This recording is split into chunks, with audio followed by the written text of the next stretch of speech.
So how would I start a brand new Shopify store and exactly what steps would I take if I were to start one again?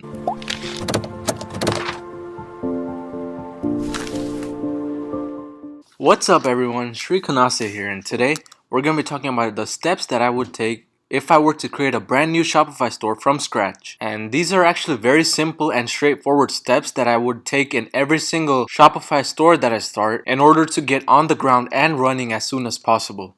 So before we jump into this video, like always, hit that like button if you guys find value in these videos, subscribe to join our growing family and stay up to date with this quality content, and let me just tell you guys what I do exactly. So the first step that I would do if I were to start a brand new Shopify store is to spend 1 to 2 days maximum doing niche research and finding a good website name. Now if you've been watching my previous videos, you guys do know that I always recommend hitting the ground fast as possible and getting into advertisements first. In order to do this in a timely manner, I like to divide all of these things within specific time frames. So I would definitely not spend more than 2 days maximum trying to do niche research and finding a good website name.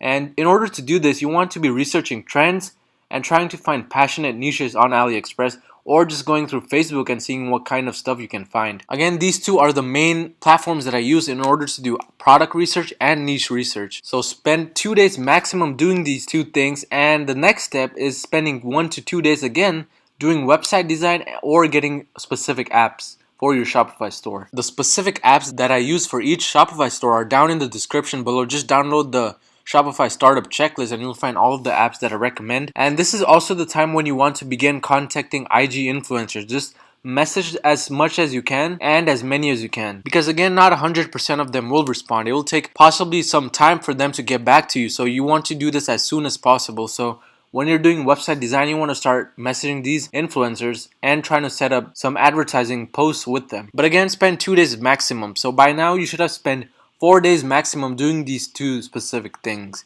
And the third and final step in the creation of a brand new Shopify store is spending less than 3 days doing product research. And notice how I give a little more time frame for product research, because this is the most important thing you can do for your Shopify store. No matter how good your website looks or what cool apps you have on your store installed, you will not get far if you don't have the right set of products. So definitely spend more time doing product research than any of the other two categories. And generally you want to be spending less than about 3 days doing product research. I have a very cool video on my channel where I go over my product research method and exactly what I use to find these winning products. So do check that out. It's on my channel below, or you can find that on the top right corner of the screen. But definitely spend less than 3 days doing product research. And if you guys add all of these days up, it equals a maximum of 7 days, so about a week.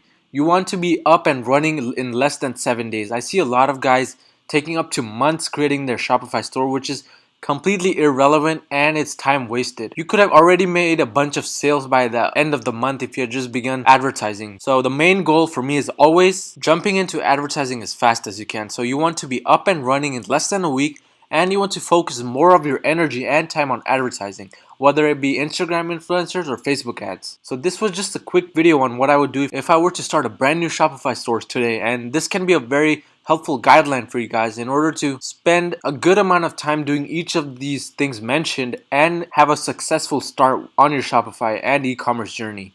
So if you guys did find value in this video, don't forget to hit that like button, and I'll see you guys very soon in my next video. So stay tuned for it and see you guys.